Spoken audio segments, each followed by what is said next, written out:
saudá-los com a graça e a paz do nosso Senhor Jesus Cristo.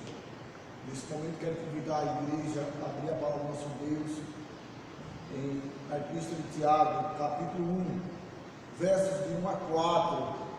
É um prazer imenso nós compartilharmos a palavra do Senhor, porque é o objetivo de nós, como dispenseiro do Senhor, pregar a palavra do Senhor. Então é a Epístola de Tiago, capítulo 1, versos de 1 a 4. Tiago, servo de Deus e do Senhor Jesus Cristo, as 12 tribos que se encontram na dispersão, saudações. Meus irmãos, tendo por motivo de toda alegria o passados por várias provações, sabendo que a aprovação da vossa fé, uma vez confirmada, produz perseverança. Ora, a perseverança deve ter ação completa, para que sejais perfeitos e íntegros, em nada deficientes. Nesse momento vamos orar.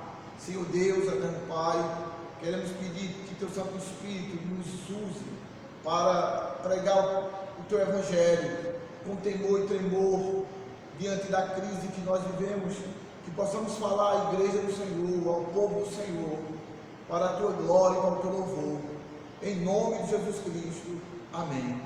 Meus queridos irmãos, essa epístola foi escrita por Tiago, irmão de Jesus. Ele escreveu com o propósito de auxiliar os cristãos judeus que moravam fora de Jerusalém. Irmãos, esse texto nos fala claramente, o contexto era um contexto de aflições. O povo estava passando por dificuldades, porque eles estavam sendo assediados pelos patrícios, que era a polícia local, com o confisco dos seus bens. Havia uma grande pobreza no meio do povo. Eles estavam passando uma crise, uma grande aflição e dificuldades, como nós estamos passando hoje. Essa grande crise, essa grande luta que nós estamos enfrentando.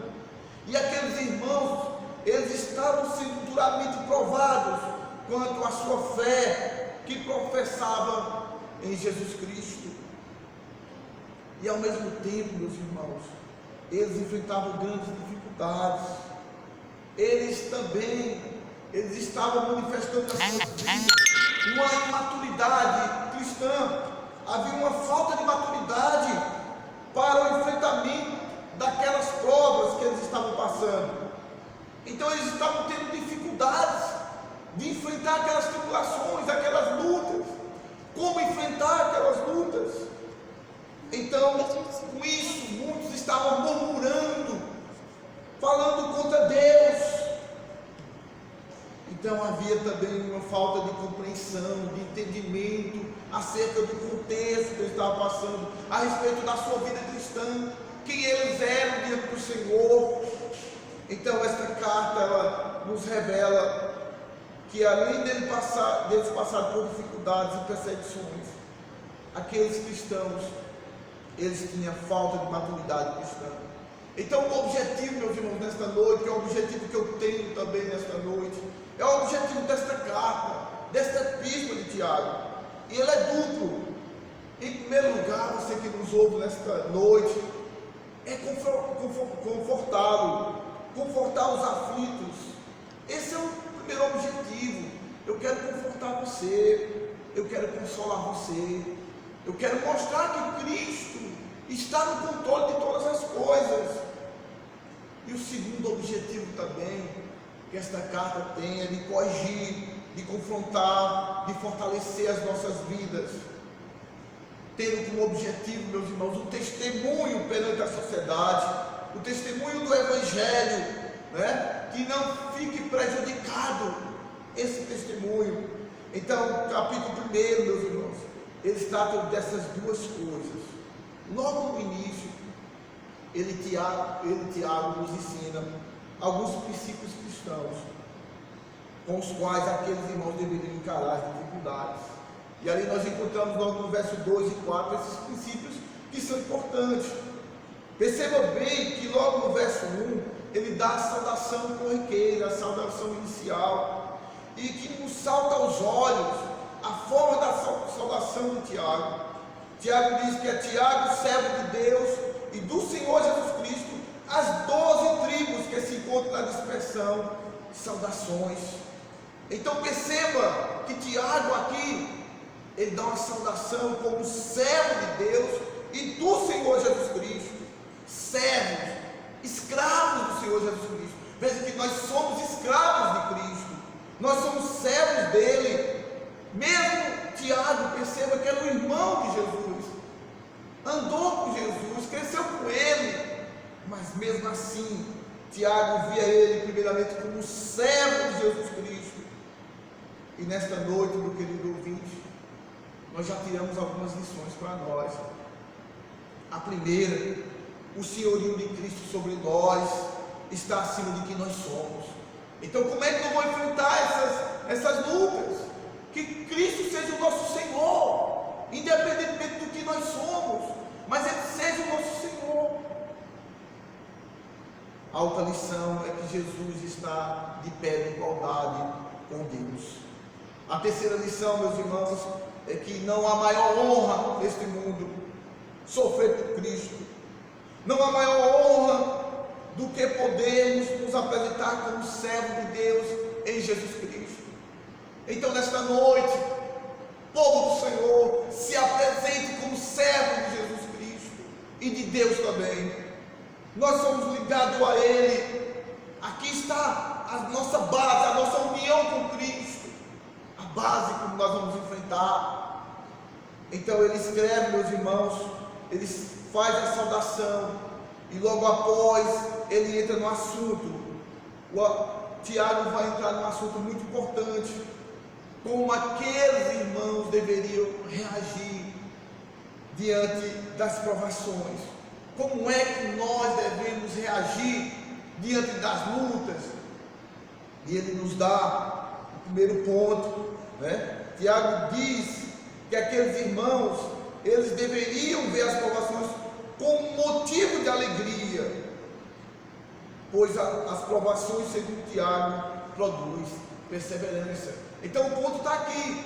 Então eu tenho que entender isso, que as tribulações, as provações produz perseverança.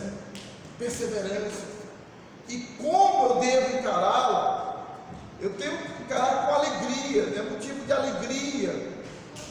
E aqui é interessante nós pensarmos um pouco. Primeiramente precisamos entender por que Tiago diz que a tribulação deve ser vista como motivo de alegria. Ele está dizendo a interpretação correta. Ele não está proibindo o cristão de sofrer, de sentir dor. Diante dessas lutas, nós chorávamos nos pés do Senhor, né? Dessas doenças, dessas lutas. Não é pecado dizer está doendo. Nós temos que dizer está doendo. Nós temos que lamentar diante do Senhor.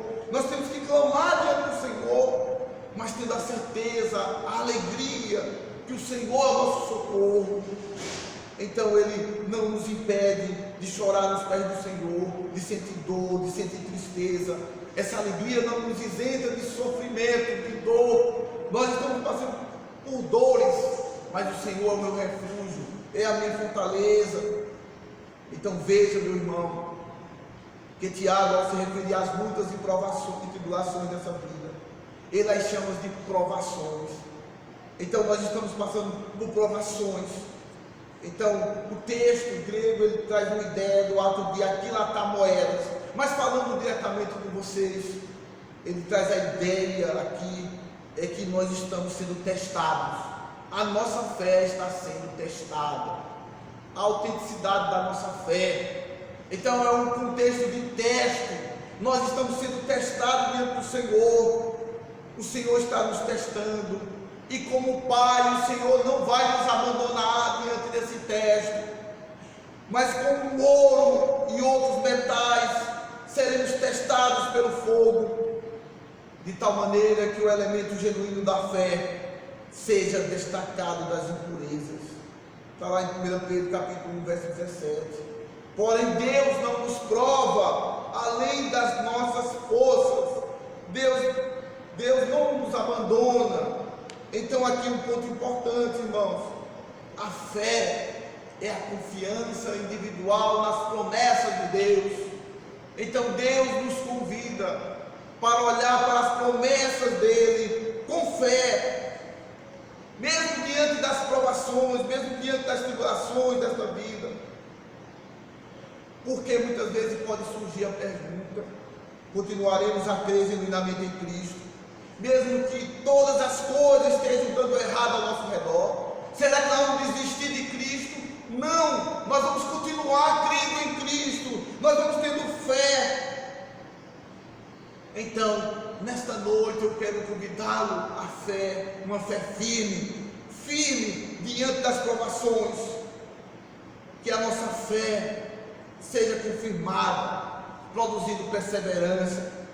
Então, a palavra perseverança no texto, ela traz a ideia de permanecer debaixo de alguma coisa. Debaixo de alguma coisa. Então, traz a ideia, por exemplo, de alguém que sustenta um fardo pesado.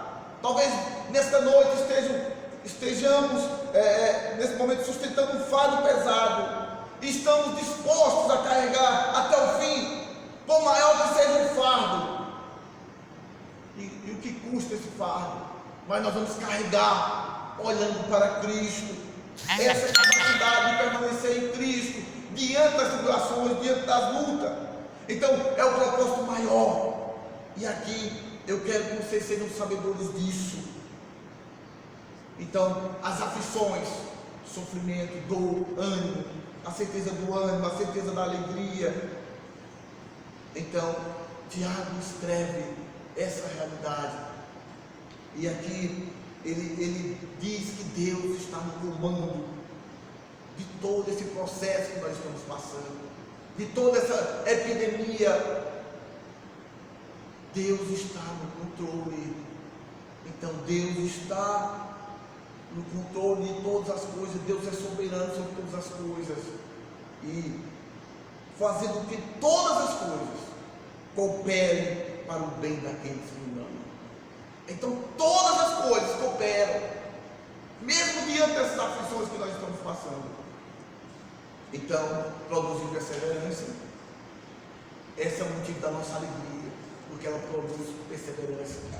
A segunda coisa que eu quero falar nesta noite é que ela nos leva à perfeição. Então, as provações, as tribulações, ela produz primeiramente perseverança. Segundo, ela produz perfeição. Veja o texto. Ora, a perseverança deve ter ação completa, para que sejais perfeitos e íntegros, em nada deficientes. E aqui, irmãos, ele acrescentou, ele continua com a perseverança. A perseverança ainda não é o final do processo, mas a obra deve continuar até a perfeição. Vamos nos sustentar, vamos nos segurar até a perfeição. Então a perseverança deve ter ação completa. Ela deve ter ação completa. Então os judeus cristãos, eles deveriam olhar para aquelas tribulações, para aquelas provações, e eles deveriam perseverar até o ponto em que eles fossem completos, perfeitos. Então o objetivo das provações, irmãos, nesta noite eu quero dizer para vocês, é que sejamos perfeitos e íntegros e nada deficientes. E perfeição aqui não é ausência de pecado, não é isenção de pecado, porque jamais seremos perfeitos. Mas nesta noite eu quero dizer para você que essas tribulações, essas lutas que nós estamos passando, nos levem a perscrutar, a pensar, nos levar à maturidade cristã, a ser mais íntegro, a ser mais maduro, a olhar o que é que eu estou fazendo, a luta que eu estou passando. Deus quer ensinar alguma coisa. O juízo de Deus está sobre o mundo, e a sua igreja, ela tem suas consequências, e nós temos que nos submeter, e nós temos que ver, porque Deus sabe tudo. Ele já nos deu tudo, nós já temos a salvação em Cristo Jesus, nós somos chamados filhos de Deus, nós somos servos de Deus, mas algo precisa ser mudado. Eu, como pai, como tem sido? Eu como pai, como eu tenho sido? Qual a minha atitude como pai, como irmão, como filho? Como é que eu tenho sido filho de Deus aqui na terra? Então o Senhor está produzindo maturidade na nossa vida. Agora nós estamos aprendendo a se comunicar mais, a cuidar mais das nossas famílias. O mundo estava em caos, o individualismo, mas o mundo está parando e vendo que nós somos vulneráveis, nós somos fracos. E um dos maiores ensinamentos neste momento é que nós somos pó, e ao pó nós voltaremos. Então, o objetivo do próprio Senhor é nos levar para o centro da sua vontade, mesmo diante do fogo, mesmo diante das provações. O Senhor quer que nós voltemos ao primeiro amor. Voltemos ao primeiro amor. Voltemos para Cristo. Voltemos para o Senhor. O dia do Senhor, hoje é o dia do Senhor. Vamos valorizar o culto público. Olha como está fazendo falta o culto público. Estamos sentindo falta do culto público. Então, nesta noite eu quero desafiar você a perseverar na provação. Que você possa perseverar. Que você possa acreditar em Cristo continuamente. E que nesta noite você possa reavaliar sua vida diante de Deus. E que você creia em Cristo e confie nele, em Cristo Jesus. Amém. Vamos orar. Senhor Deus, eterno Pai, queremos agradecer por esta noite, na tua presença. Perdoa os nossos pecados, as nossas iniquidades. Nos ensina, Senhor, através da tua